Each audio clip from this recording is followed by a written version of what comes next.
আসসালামু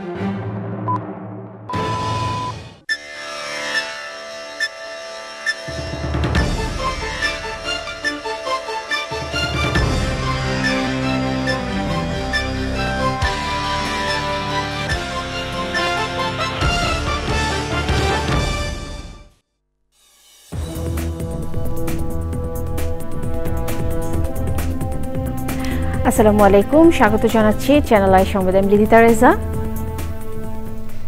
শুরুতেই জানিয়ে দিচ্ছি ফ্রেশ ৮ আমাদের সুজি সংবাদ শিরোনাম। রাজবাড়ীতে পুলিশের উপর হামলা, গাড়ি ভাঙচুর মামলায় ৩৫০০-এরও বেশি আসামি। নুরাল পাগলার মরদেহ পোড়ানোর ঘটনায় থমথমে গোয়ালন্দ। নির্বাচন বানচালে মাজার খানকায় হামলা সহ বিশৃঙ্খলা তৈরি করা হচ্ছে বলে বিএনপির অভিযোগ। আন্তর্জাতিক চক্রান্তে এসব হচ্ছে মন্তব্য। ডাকসু নির্বাচনী বিতর্কে শেষ দিনে ভিপি প্রার্থীদের অংশগ্রহণ, কোনো প্রার্থীর বিরুদ্ধে ৫০ লাখ টাকা পর্যন্ত খরচের অভিযোগ। ধর্মীয় ভাবগাম্ভীর্যে পবিত্র ঈদে মিলাদুন্নবী পালন, রাজধানীতে বিভিন্ন সংগঠনের শান্তি সমাবেশ, শোভাযাত্রা, স্বেচ্ছায় রক্তদান কর্মসূচি।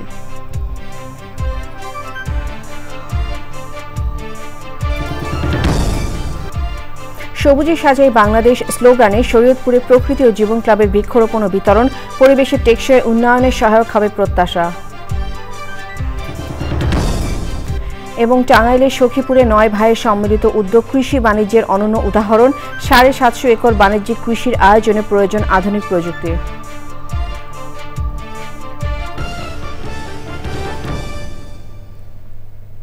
এছাড়াও নিটল টাটা বিশেষ সংবাদে যা থাকছে।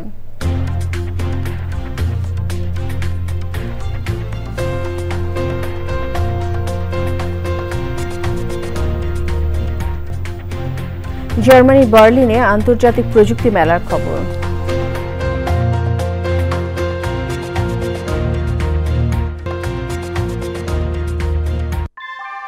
ভূমিকম্প সহনীয় মোস্ট ডিউরেবল দেশের প্রথম থার্মেক্স রড সালাম স্টিল। সালাম স্টিল বোঝে ডিউরেবিলিটি। সালাম still, most durable still.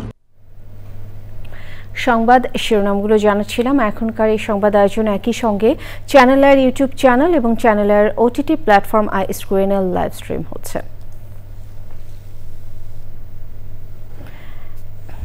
রাজবাড়ীর গোয়ালন্দে Nurul হক ওরফে নুরুল পাগলার মাজারে পুলিশের উপর হামলার ঘটনায় মামলা করা হয়েছে। মামলায় অজ্ঞাত ৩৫০০ জনকে আসামি করা হয়েছে। শুক্রবার রাত ১২টার পর গোয়ালন্দ ঘাট থানার এসআই সেলিম বাদী হয়ে মামলাটিকে করেন। রাজবাড়ী প্রতিনিধি খান মোহাম্মদ জহুর হকের তথ্যচিত্র, আল মুকসিদের রিপোর্ট। গোয়ালন্দ পৌরসভার জুরান মোল্লাপাড়া এলাকার নুরুল হক ওরফে নুরাল পাগলার মৃত্যুর পর বিশেষ কায়দায় কবর তৈরি ও দাফনকে ঘিরে কয়েকদিন ধরে এলাকায় উত্তেজনা চলছিল। এ নিয়ে শুক্রবার জুমার নামাজের পর বিক্ষোভ সমাবেশ করে ইমান আকিদা রক্ষা কমিটি। এরপর নুরুল হকের দরবার শরীফে হামলা পাল্টা হামলা ও সংঘর্ষে একজন নিহত ও ৫০ জনেরও বেশি আহত হন। নুরুল হকের দরবার শরীফে ভাঙচুর ও আগুন এবং কবর থেকে মরদেহ তুলে পোড়ানো হয়। এই ঘটনার সাথে প্রকৃতপক্ষে যারা উস্কানি দিয়েছে এবং যারা জড়িত এবং তাদেরকে আইনের আওতায় নিয়ে আসা হবে এবং আমাদের গ্রেপ্তার অভিযান চলছে। ইনশাআল্লাহ আমরা সামনে ভালো কিছু আমরা দিতে পারবো আশা করি। পরিস্থিতি নিয়ন্ত্রণের চেষ্টা করলে পুলিশের ওপরও হামলা চালানো হয়, ভাঙচুর করা হয় পুলিশের গাড়ি। এ ঘটনায় অজ্ঞাত ৩৫০০ মানুষকে আসামি করে মামলা করা হয়েছে। ইচ্ছাকৃতভাবে আমাদের কাছে মনে হয়েছে যে তারা একটা শান্তিপূর্ণ পরিস্থিতি বিঘ্ন ঘটানোর জন্য তারা এসে প্রথমে পুলিশের উপরে হামলা চালায়, পরে গাড়ি ভাঙচুর করে। সেখানে ইউনো ছিল, তারও গাড়ি ভাঙচুর করে এবং পরবর্তীতে তারা এই বিক্ষুব্ধ অবস্থায় তারা মাজারে যায় এবং মাজার ভাঙচুর করে অগ্নিসংযোগ করে। ঘটনার পর থেকে নুরাল পাগলার দরবার শরীফ এলাকায় পুলিশ মোতায়েন রয়েছে। দরবার শরীফে বন্ধ রয়েছে সাধারণ মানুষের প্রবেশ। আল মুকসিদ, চ্যানেল আই। বিএনপি নেতারা বলেছেন দেশ স্বাভাবিক প্রক্রিয়া চলছে না। রাজধানীতে আলাদা অনুষ্ঠানে তারা অভিযোগ করেছেন মাজারে হামলা কোনো বিচ্ছিন্ন ঘটনা নয়, নির্বাচন বানচাল করতে নানান বিশৃঙ্খল ঘটনা ঘটানো হচ্ছে। এসব ঘটনা আন্তর্জাতিক চক্রান্ত বলেও অভিযোগ করেছেন তারা। রাহুল রায় রিপোর্ট। পবিত্র ঈদে মিলাদুন্নবী উপলক্ষে নয়াপল্টনে বিএনপির কেন্দ্রীয় কার্যালয়ে ছিল মিলাদ ও দোয়া মাহফিল। বিএনপির সিনিয়র নেতাদের সঙ্গে অঙ্গ ও সহযোগী সংগঠনের নেতারাও অংশ নেন এই মিলাদ মাহফিলে। পরে কথা বলেন বিএনপির সিনিয়র যুগ্ম মহাসচিব। তৌহিদি জনতার নামে তারা এই কাজগুলো করছে, আপনি দেখবেন এদের পিছনে আন্তর্জাতিক ষড়যন্ত্র আছে। এই দেশের পূজা মণ্ডপ পাহারা দেয় আলে ওলামারা, সেই দেশে মাজার ভাঙা, মাজারে সেখানে লাশ পুড়িয়ে দেওয়ার মতো ঘটনা এটা ভারতে ঘটেছে। এটা আমি বাংলাদেশ জাতীয়তাবাদী দলের পক্ষ থেকে তীব্র নিন্দা জানাচ্ছি এবং প্রতিবাদ জানাচ্ছি। গণ অধিকার পরিষদের সভাপতি ডাকসুর সাবেক ভিপি নুরুল হক নূরকে ঢাকা মেডিকেল কলেজ হাসপাতালে দেখতে যান বিএনপির স্থায়ী কমিটির সদস্য মির্জা আব্বাস। পরে তিনিও বিভিন্ন ইস্যুতে কথা বলেন। মাজার, তারপর খানকা, এগুলো সব ভাঙাচুরি করা হয়েছে। এগুলো আসলে বিচ্ছিন্ন কিছু না। নির্বাচনটা সামনে রেখে এই ধরনের আরও অনেক কিছু সামনে আপনারা দেখতে পাবেন, যাতে নির্বাচনটা না হয়। একটা শ্রেণীর লোক চাচ্ছে যাতে নির্বাচন না হয়। সোশ্যাল মিডিয়ায় কালকে বিশ্বের একজন পরাক্রমশালী নেতার মুখের বক্তব্য শুনেছি, তাতে আমার মনে হচ্ছে না এই দেশে একটা স্বাভাবিক প্রক্রিয়া আমরা যাচ্ছি, একটা অস্বাভাবিক প্রক্রিয়ায় দেশটা এগিয়ে যাচ্ছে। গণ অধিকার পরিষদের সাধারণ সম্পাদক রাশেদ খান বলেছেন, শুক্রবার জাতীয় পার্টির কাকরাইল কার্যালয়ের ভাঙচুর ঘটনায় গণ অধিকার পরিষদ জড়িত নয়। জাতীয় পার্টির কার্যালয়ে যে স্যাবোটাজ হয়েছে এই ঘটনার সাথে গণ অধিকার পরিষদ জড়িত নয়। রাহুল রায়, চ্যানেল আই, ঢাকা। জাতীয় নির্বাচনের প্রস্তাবিত আচরণ বিধিতে একজন প্রার্থীর জন্য ভোটার প্রতি খরচ 10 টাকা। গণমাধ্যমে জাতীয় নির্বাচনের মতো কভারেজ পাওয়া ডাকসু নির্বাচনের সেই খরচ কত? ডাকসু নির্বাচনে আচরণ বিধি থাকতেও খরচের কোনো উল্লেখ নেই। তাহলে একজন প্রার্থী কত টাকা খরচ করতে পারবেন? দেখা যাচ্ছে প্রার্থীদের কেউ খরচ করতে পারছেন মাত্র কয়েক হাজার, আবার কেউ লক্ষ লক্ষ টাকা। ওই টাকার উৎস কি? বিষয়টি নিয়ে অনুসন্ধান করেছেন সাদি মাহমুদ। মজা করে দরজায় এমন লেখা থাকলেও বাস্তবে যে এটা ঘটছে না এমন নয়। কোনো কোনো প্রার্থীর পক্ষে গণহারে আপ্যায়ন তেমন লুকোছাপা বিষয়ও নয়। এর বাইরে নির্বাচনী আচরণবিধি অনুযায়ী লিফলেট ছাপানো আর প্রজেকশন মিটিং ছাড়াও অনলাইন কন্টেন্ট তৈরিতে কিছু প্রার্থীর খরচ সীমাহীন। কেউ কেউ সীমিত বাজেটে কয়েক হাজার টাকার মধ্যেই খরচ সামলালেও কারো কারো জন্য সেটা অনেক। খরচের এই টাকা আসছে কার কাছ থেকে? আমার যে যতটুকু নিজের আছে এবং পরিবারের কাছ থেকে যে সাপোর্ট নিয়েছি, সেই সাপোর্টগুলো নিয়েই হচ্ছিল লিফলেট, তারপরে হচ্ছে যা হচ্ছিল যে যতটুকু ছবি টবি তোলা বা হচ্ছে ভিডিওগ্রাফি করা, সেগুলো আমরা নিজেদের মোবাইল দিয়েই মোবাইল ভিডিওগ্রাফির মাধ্যমে কিন্তু করছি। অন্যান্য যারা প্রার্থী রয়েছে তারা কিন্তু শুনলাম যে প্রত্যেক হল ব্যাপে যে 50 লক্ষ টাকা করে বরাদ্দ দিচ্ছে। একজন ঢাকা বিশ্ববিদ্যালয়ের শিক্ষার্থী কখনোই কোনো টাকার বিনিময়ে বা কোনো ধরনের কাচ্চি খাওয়ার বিনিময়ে তাদের মাথা বেঁচে দিবে না। আমাদের ফ্যামিলিরও কিন্তু আমাদের প্রতি একটা আসলে রেসপন্সিবিলিটি আছে, কিংবা তারাও একটু এগিয়ে আসছে, সেইগুলো দিয়ে আসলে টুকটাক আমরা এগিয়ে নিয়ে যাচ্ছি। আর আমাদের যে খুব বেশি খরচ হচ্ছে ওই রকমও না। বেশি খরচের অভিযোগ বড় ছাত্র সংগঠনের প্যানেলে নির্বাচন করা প্রার্থীদের বিরুদ্ধে। ভোটারদের উপহারের পাশাপাশি আপ্যায়ন আয়োজনেও টাকা ঢালছেন তারা। ওই প্রার্থীরা অবশ্য অভিযোগ মানতে নারাজ। আমরা রেগুলার আমরা কন্ট্রিবিউট করি, আমাদের যারা শুভাকাঙ্ক্ষী আছে, আমাদের যারা সাবেকরা আছে, তারা আমাদের এখানে কন্ট্রিবিউট করে। এর পাশাপাশি আপনারা জানেন শিবিরের অনেকগুলো রিসোর্স আছে। রিসোর্স বলতে হচ্ছে আমাদের পাবলিকেশনস প্রায় 300-এর উপর আমাদের পাবলিকেশন আইটেম আছে, ওখান থেকে আমাদের আয় হয়। তো এইভাবে আমরা চলি। শিক্ষার্থীদের কাছে পৌঁছানো ব্যয় সাপেক্ষ না, পরিশ্রমের ব্যাপার। কারণ আপনি শিক্ষার্থীদের কাছে যাচ্ছেন, আপনি কিছু নিয়ে যাচ্ছেন না। শুধুমাত্র লিফলেটের ব্যাপার আছে, সেটা আমাদের সংগঠন থেকে আমাদেরকে লিফলেট দিয়েছে। 40,000 ভোটারের জন্য 40,000 লিফলেট দিয়েছে, সেই লিফলেটগুলো আমরা বিতরণ করছি। এখন প্রশ্ন উঠছে, এই ব্যয় আসলে কতটা স্বচ্ছ, আর সেটা ভোটের প্রতিযোগিতায় কতটা সমতা রাখতে পারছে? এইটাকে নিয়ন্ত্রণ করার যে মেকানিজম, সেটা বিশ্ববিদ্যালয় কর্তৃপক্ষের কাছে নেই। এখানে যদি বাইরে থেকে টাকা আসে, সেগুলো যদি নির্বাচনী প্রচারণায় খরচ করে এবং সেই নির্বাচনী প্রচারণা যদি আমাদের আচরণবিধির ভেতরে থাকে, তাহলেও আমাদের এখানে আসলে হস্তক্ষেপ করার জায়গাটা খুব সীমিত। তবে আমার বিশ্বাস যে আমার ছাত্রছাত্রীরা, এই বিশ্ববিদ্যালয়ের ছাত্রছাত্রীরা তাদের বিবেক কিংবা তাদের পছন্দ টাকার বিনিময়ে বিক্রি করবে না। সেখানে আমি যদি কোনো প্রার্থী কারোর জন্য কোনো উপঢৌকন আনে, সেটা যদি আমাদের নজরে আসে, তাহলে সেটা পরিষ্কারভাবে আচরণবিধির লঙ্ঘন, সেটা আমরা ইন্টারভেন করছি। আগামী 9 সেপ্টেম্বর হবে ডাকসু নির্বাচনে ভোট গ্রহণ। ভোটারদের মন জয় করতে হলে হলে যাচ্ছেন প্রার্থীরা, পাশাপাশি শিক্ষার্থীদের চায়ের আড্ডাতেও যোগ দিচ্ছেন তারা। তবে শিক্ষার্থীরা বলছেন, প্রার্থী যে দলই করুন বা যত টাকাই খরচ করুন না কেন, ভোট হবে যোগ্যতা আর শিক্ষার্থী বান্ধব প্রস্তাবনার উপর ভিত্তি করেই। সাদি মাহমুদ, চ্যানেল আই, ঢাকা বিশ্ববিদ্যালয়। ডাকসু নির্বাচনের প্রচার শেষ সময় নানান প্রতিশ্রুতি নিয়ে ভোটারদের কাছে যাচ্ছেন প্রার্থীরা। তারা মনে করছেন নির্বাচনের ফলাফলে বড় ভূমিকা রাখবেন নারী ভোটাররা। ডাকসু নির্বাচনী বিতর্কের শেষ দিনে ভিপি প্রার্থীরা শিক্ষার্থী বান্ধব ক্যাম্পাসে প্রতিশ্রুতি দেন। মিথিলা নাজনীর রিপোর্ট। ডাকসু নির্বাচনের দিন যতই ঘনিয়ে আসছে ততই জমজমাট হচ্ছে প্রচার। ঢাকা বিশ্ববিদ্যালয় ক্যাম্পাসের প্রতিটি চত্বরে আলোচনার কেন্দ্রবিন্দুতে কারা গ্রহণযোগ্যতা নিয়ে হচ্ছেন ডাকসু এবং হল সংসদের প্রতিনিধি।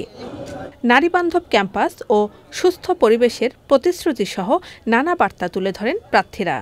কংক্রিট একটা প্রফেশনাল প্লেয়ার, সম্পূর্ণ অ্যাপলিটিক্যাল, কোনো প্যানেলও দাঁড়ায় নেই এই জন্য, কারণ ক্রীড়া সম্পাদক যারা যারা আছে প্রত্যেকে কোনো না কোনো প্যানেলের। সো প্যানেলের হলো ভিপিজিএস, এজিএস, কোনো না কোনো পলিটিক্যাল পার্টির সাথে অ্যাফিলিয়েটেড থাকে। সো ওই জায়গা থেকে যেন আমি বায়াস না হয়ে যায়, আমি কোনো দলের প্রতি বা কোনো প্যানেলের প্রতি বায়াস না থাকি নির্বাচিত হওয়ার পর। সো এই জন্য একদম স্বতন্ত্র নির্বাচন। এবারের নির্বাচনটা অনেক বেশি জমজমাট হবে বলে আমরা মনে করছি এবং অনেক বেশি আনসার্টেন। আমি মনে করি না কেউই একপাক্ষিকভাবে বলতে পারে যে হচ্ছে আমরাই জিতবো, কিন্তু সবাই আশা রাখি অবশ্যই আমরাই জিতবো। এবং আমি মনে করি এইবারের নির্বাচনে নারী ভোটাররা একটা গুরুত্বপূর্ণ ফ্যাক্টর হয়ে উঠবেন এবং তাদের ভোটই আসলে নিশ্চিত করে বলে দিবে আসলে কারা জিতে আসছেন। ডাকসু নির্বাচনী বিতর্কের শেষ দিনে অংশ নেন সব ভিপি প্রার্থী।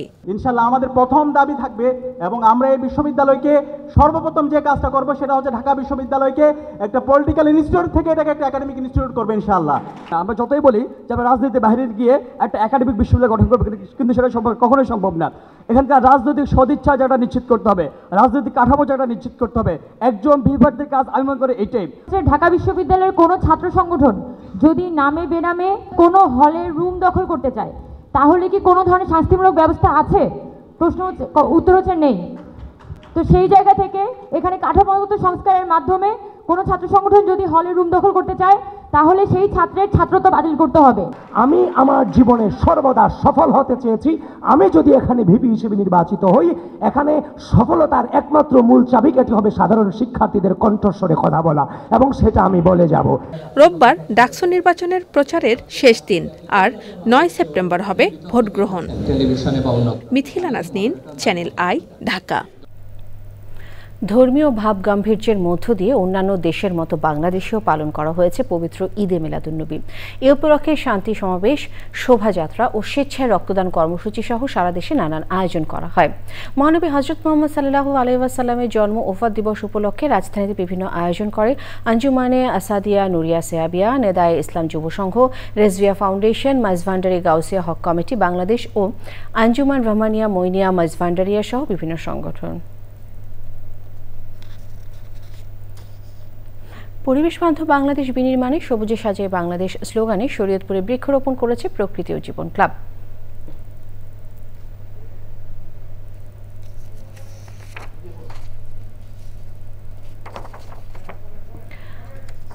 মোবাইল নেটওয়ার্ক অপারেটর বাংলালিংকের সহায়তায় বিভিন্ন শিক্ষা প্রতিষ্ঠানে বৃক্ষরোপণের পাশাপাশি শিক্ষার্থীদের উপহার দেওয়া হয় বিপন্ন ও বিরল দেশীয় গাছের চারা।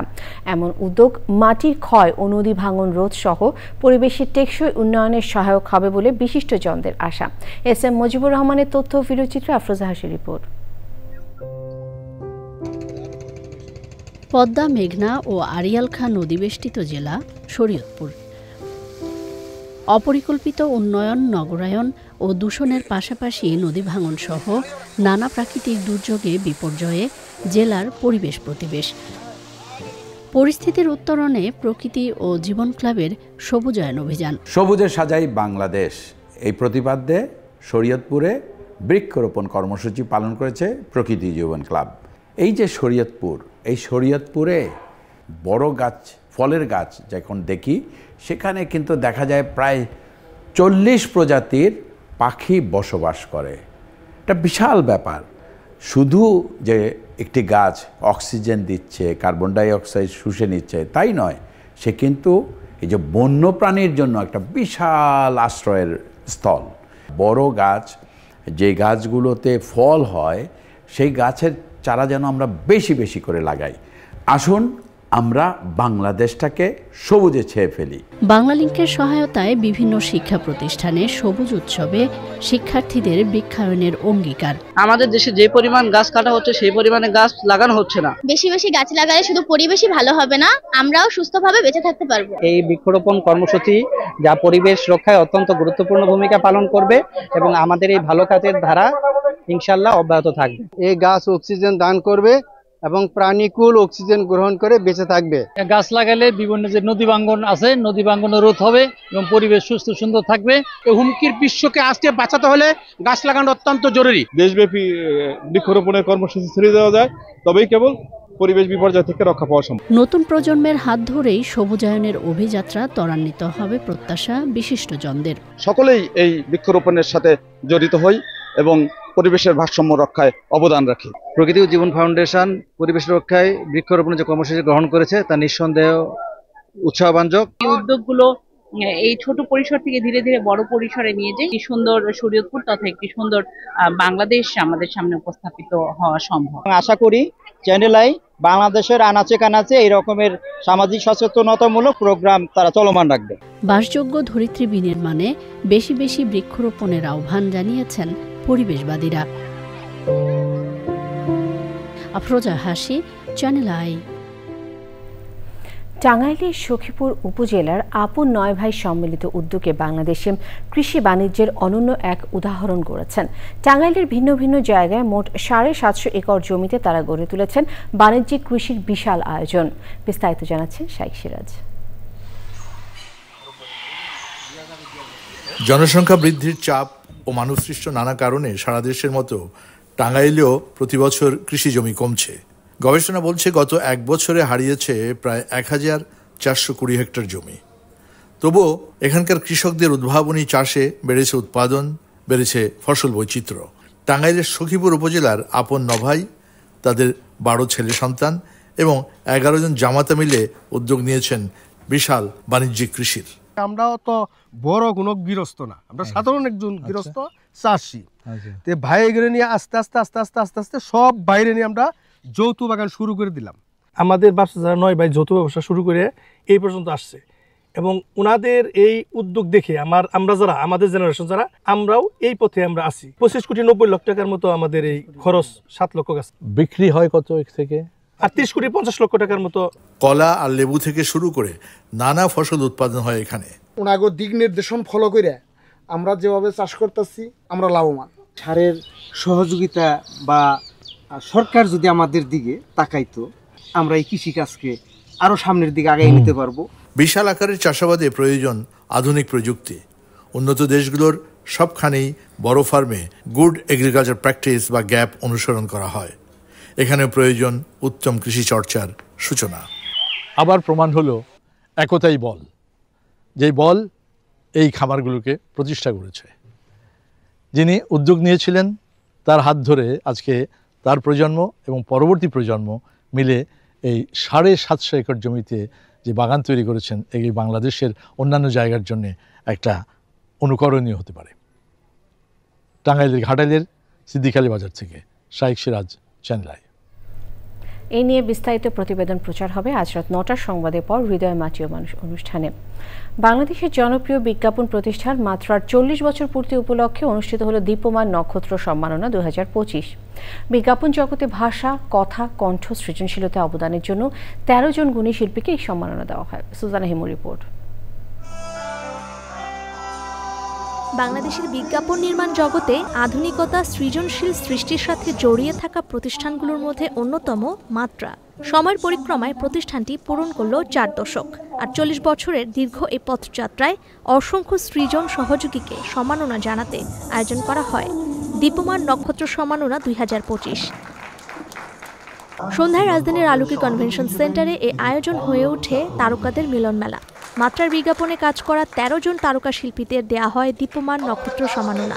তাদের হাতে সম্মাননা তুলে দেন দেশবরেণ্য গণমাধ্যম ব্যক্তিত্ব, অভিনয় শিল্পী ও বিজ্ঞাপন প্রতিষ্ঠানের কর্ণধাররা। আমাদেরকে স্মরণ করেছেন আপনারা, এটাই অনেক বড় পাওয়া।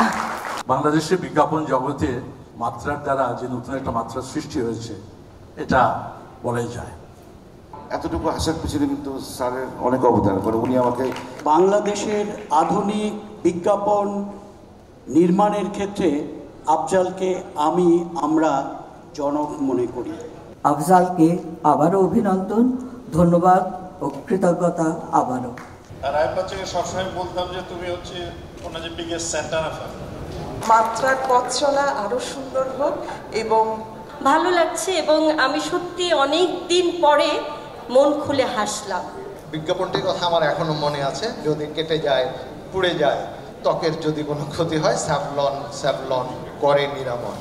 আইসিসি ট্রফি জয়ী হয়ে বিশ্বকাপে খেলেছিল, সেই সময়টাতে মাত্রা এবং নেসলে বাংলাদেশ আমাকে মডেল বানিয়েছিল মাইলোর। আয়োজনে বিজ্ঞাপন জগতে সময়ের সাথে এগিয়ে নেওয়ার উত্তরসূরি হিসেবে সংস্কৃতি উপদেষ্টা ও নির্মাতা মোস্তফা সরোয়ার ফারুকীকে সম্মানিত করা হয়। নিঃস্বার্থভাবে আমাকে ভালোবেসেছেন and they believed in me, এবং তারা, আমি সবসময় বলি যে আমি যত বড় না, তারা আমাকে তার চেয়ে বড় ভাবতেন। আজকে যে যার সঙ্গে দেখা হচ্ছে সবাই বলছে আহ তুমি কোত্থেকে, আরে কতদিন পর দেখা হলো।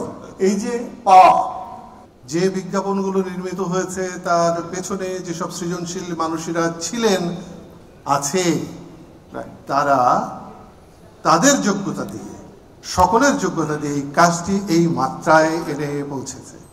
মাত্রার এই পথ চলা আরো দীর্ঘ হবে বলে প্রত্যাশা করেন শিল্পীরা। Sultana Himu, channel I, Dhaka. জাতীয় পার্টির মহাসচিব শামীম হায়দার পাটোয়ারি বলেছেন, রংপুরে ক্লিন ইমেজের আওয়ামী লীগ নেতাদের মনোনয়ন নিয়ে মোস্তাফিজুর রহমান মোস্তফার দেওয়া বক্তব্য তার ব্যক্তিগত মন্তব্য, দল এমন কোনো সিদ্ধান্ত নেয়নি। ঈদে মিলাদুন্নবী উপলক্ষে দলের কেন্দ্রীয় কার্যালয়ে তিনি বলেন, মোস্তাফিজুর রহমান মোস্তফার বক্তব্য গণতান্ত্রিক, যাদের যোগ্যতা রয়েছে সরকারের উচিত তাদের নির্বাচনে অংশ নেওয়ার সুযোগ করে দেওয়া। জাতীয় পার্টির অফিসে যারা হামলা করেছে তাদের নিষিদ্ধের দাবি জানান তিনি। জাতীয় পার্টি এখনো এ ধরনের কোনো ফর্মাল সিদ্ধান্ত নেয়নি। তার বক্তব্যটি জাতীয় পার্টির সাথে কন্ট্রাডিক্টরিও না। আবার জাতীয় পার্টি এখনই এই ধরনের কোনো সিদ্ধান্ত নেয়নি কাকে নমিনেশন দেবে, কোন দলের কাউকে দিবে। আমরা মনে করি সংবিধানে অ্যাডাল্ট ফ্র্যাঞ্চাইজ আছে, 18 বছরের উপরে যে কেউ ভোট দিতে পারবে। অনেক আগেও দেখেছি দল বদল হয়, আওয়ামী লীগে মনোনয়ন না পেয়ে বিএনপিতে যোগ দিয়েছে, বিএনপির মনোনয়ন না পেয়ে তাৎক্ষণিক আওয়ামী লীগে যোগ দিয়ে এমপি হয়েছে, এমন নজির কিন্তু অতীতে ছিল। তো আমরা এই বিষয়গুলো খুব সতর্কতার সাথে দেখছি। জয়পুরহাটের কালাইয়ে শিয়ালের আক্রমণে এক শিশুসহ 9 জন আহত হয়েছেন। জনবসতিপূর্ণ এলাকায় শিয়ালের উপদ্রবে আতঙ্কে স্থানীয়রা। পরিবেশবাদীরা বলছেন, বনভূমি সংরক্ষণ না করায় বন্যপ্রাণী লোকালয়ে হানা দিচ্ছে। শফিল বাড়ির রাসেলের তথ্য ও ভিডিও চিত্রে সৈয়দ মাদিহ অদিতের রিপোর্ট। রাতে মসজিদে নামাজ পড়তে যাওয়ার পথে 5 মুসল্লি সহ সরাইল ও আউরা মহল্লার 9 জনের উপর আক্রমণ করে একটি শিয়াল। আহতদের উদ্ধার করে স্থানীয় হাসপাতালে নেওয়া হলে 8 জনকে প্রাথমিক চিকিৎসা দিয়ে ছেড়ে দেওয়া হয়। তবে অবস্থা গুরুতর হওয়ায় একজনকে জেলা সদর হাসপাতালে ভর্তি করা হয়। ছোট ভাইয়ের মেয়েকে কামড় মারছে, চাচাতো ভাইয়ের বউকে কামড় মারছে, গ্রামের আরো অন্যান্য সদস্য, মোট 10-12 জন। আক্রমণ করার পর গ্রামের লোক আমাকে উদ্ধার করে নিয়ে আসে, হসপিটালে নিয়ে আসে। হঠাৎ করে একটি শিয়াল আসে আমার মুখে আঁচড় দিল, এর মধ্যে আসে পিঠে আসে কামড় মারছে। জলাতঙ্ক রোধে ভ্যাকসিন দেওয়া সহ আহতদের প্রয়োজনীয় চিকিৎসা দেওয়া হয়েছে। শিয়ালের কামড়ে আক্রান্ত হয়ে বেশ কিছু রোগী এসেছিলেন, আমরা প্রাথমিকভাবে তাদের চিকিৎসা করেছি এবং একজন বেশি ক্ষতিগ্রস্ত ছিলেন, তার কানে মানে বেশ বড় ক্ষত ছিল, বড় ল্যাসারেটেড ওন্ড ছিল, সেটা রিপেয়ার করার জন্য আমরা তাকে সদর হাসপাতাল, জয়পুরহাট সদর হাসপাতালে রেফার করেছি। লোকালয়ে বন্যপ্রাণী বিচরণ বন্ধে বনভূমি সংরক্ষণে জোর দিচ্ছেন পরিবেশবাদীরা। সৈয়দ মাদিহ অদিত, প্রকৃতি ও জীবন ডেস্ক, চ্যানেল আই। যুক্তরাষ্ট্রের প্রতিরক্ষা মন্ত্রণালয়ের নাম পরিবর্তন করে ডিপার্টমেন্ট অফ ওয়ার বা যুদ্ধ বিষয়ক মন্ত্রণালয় করেছেন মার্কিন প্রেসিডেন্ট ডোনাল্ড ট্রাম্প। স্থানীয় সময় শুক্রবার এ সংক্রান্ত এক নির্বাহী আদেশে সই করেন তিনি। নাম পরিবর্তনের বিষয়ে ডোনাল্ড ট্রাম্প বলেন, বর্তমান বিশ্ব পরিস্থিতিতে এই নামটি বেশি উপযুক্ত। কংগ্রেসে অনুমোদন পাওয়ার আগ পর্যন্ত একে মন্ত্রণালয়ের দ্বিতীয় নাম হিসেবে ব্যবহার করা হবে।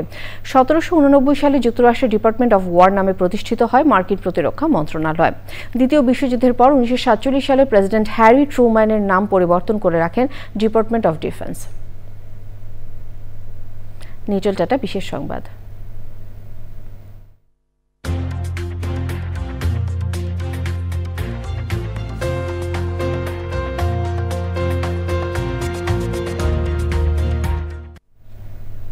জার্মানি বার্লিনে চলছে আন্তর্জাতিক প্রযুক্তি মেলা IFA। মেলায় নজর কাড়ছে চীনের প্রতিষ্ঠান হাভার এয়ারের নতুন উদ্ভাবন ছোট উড়ন্ত ক্যামেরা। হাভার এয়ার বলছে এটি ড্রোন নয়, ভিন্ন ধরনের এক ক্যামেরা যা নিজে থেকে উঠতে পারে এবং কোনো রিমোট কন্ট্রোল বা পাইলট ছাড়াই ব্যবহার করা যায়। প্রতিষ্ঠানটি আরও উন্মোচন করেছে অ্যাকুয়া, যা বিশ্বের প্রথম ওয়াটারপ্রুফ উড়ন্ত ক্যামেরা।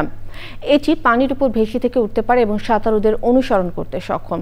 সাধারণ ক্যামেরার পেছনে কাউকে ব্যস্ত থাকতে হয়, তবে এই ক্যামেরা নিজেই বিষয়বস্তু অনুসরণ করতে পারে। বার্লিনে 5 সেপ্টেম্বর শুরু হওয়া IFA মেলা চলবে 9 সেপ্টেম্বর পর্যন্ত।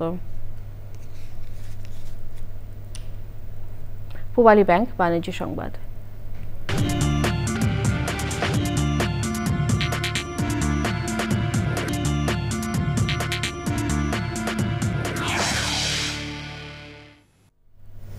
পূবালী ব্যাংক কর্মচারী সংঘের জাতীয় সম্মেলন ব্যাংকের প্রধান কার্যালয় অডিটোরিয়ামে হয়েছে। দেশের সবচেয়ে বড় বাণিজ্যিক ব্যাংক পূবালী ব্যাংকের সেবার মান উন্নয়ন, কর্মীদের কল্যাণ ও ব্যাংকিং খাতের সামগ্রিক উন্নয়নকে সামনে রেখে এই সম্মেলনের আয়োজন করা হয়। প্রধান অতিথি ছিলেন বিএনপির স্থায়ী কমিটির সদস্য অধ্যাপক ডাক্তার AZM জাহিদ হোসেন। সম্মেলন উদ্বোধন করেন জাতীয়তাবাদী শ্রমিক দলের সভাপতি মোহাম্মদ আনোয়ার হোসাইন। সভাপতিত্ব করেন পূবালী ব্যাংক কর্মচারী সংঘের সভাপতি মোহাম্মদ আব্দুস সাত্তার। প্রধান বক্তা ছিলেন বাংলাদেশ জাতীয়তাবাদী শ্রমিক দলের সাধারণ সম্পাদক মোহাম্মদ নুরুল ইসলাম খান নাসিম। বর্ণাঢ্য আয়োজনে গঠিত হয়েছে ঐতিহ্যবাহী ঢাকা কলেজের অর্থনীতি বিভাগের অ্যালামনি অ্যাসোসিয়েশন। কলেজ মিলনায়তনে প্রথম পর্বের আলোচনা সভায় প্রধান অতিথি ছিলেন কলেজের উপাধ্যক্ষ অধ্যাপক পারভিন সুলতানা হায়দার। প্রথম থেকে 22তম ব্যাচের প্রাক্তন শিক্ষার্থীদের অংশগ্রহণে অনুষ্ঠানে স্মৃতিচারণ করেন অ্যাসোসিয়েশনের সভাপতি কাজী মনিরুজ্জামান স্বাধীন, সহসভাপতি সাংবাদিক মোস্তফা মল্লিক, কামরুজ্জামান আকন্দ কাইয়ুম সহ অন্যরা। আলোচনা শেষে কেক কেটে লোগো উন্মোচন করা হয়।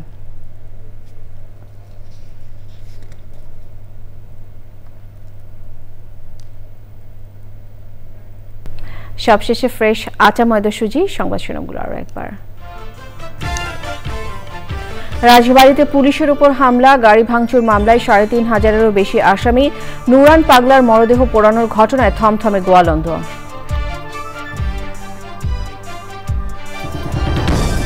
নির্বাচন বানচালে মাজার খানকায় হামলা সহ বিশৃঙ্খলা তৈরি করা হচ্ছে বলে বিএনপির অভিযোগ।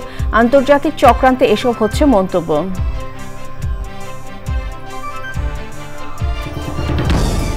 ডাকসু নির্বাচনী বিতর্কের শেষ দিনে ভিপি প্রার্থীদের অংশগ্রহণ, কোনো কোনো প্রার্থীর বিরুদ্ধে 50 লাখ টাকা পর্যন্ত খরচের অভিযোগ। ধর্মীয় ভাবগাম্ভীর্যে পবিত্র ঈদে মিলাদুন্নবী পালন, রাজধানীতে বিভিন্ন সংগঠনের শান্তি সমাবেশ, শোভাযাত্রা, স্বেচ্ছায় রক্তদান কর্মসূচি।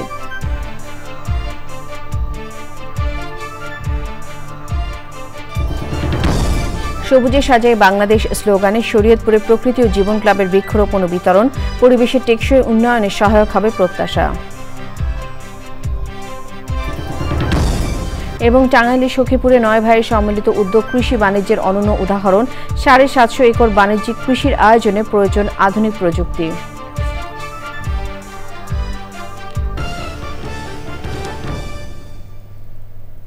চ্যানেল আই সর্বশেষ সংবাদ জানতে ভিজিট করুন channelionline.com। যুক্ত থাকুন আমাদের সোশ্যাল মিডিয়া প্ল্যাটফর্মগুলোর সাথে। শেষ করছি চ্যানেল আই সংবাদ। ধন্যবাদ।